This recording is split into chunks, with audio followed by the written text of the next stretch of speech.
राजा, मेहंदी हाताला तुझ्या नावाची मी लावते रे राजा. घेऊन जाशील ना या राणीला तुझ्या संगतीन राजा.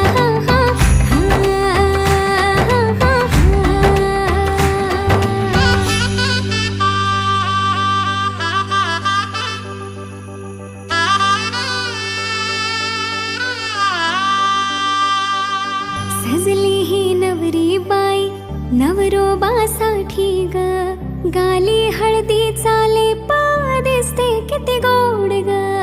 आई बाबांची लाडकी सासरला जाईल ग, सुखी राहा दिल्या घरी तो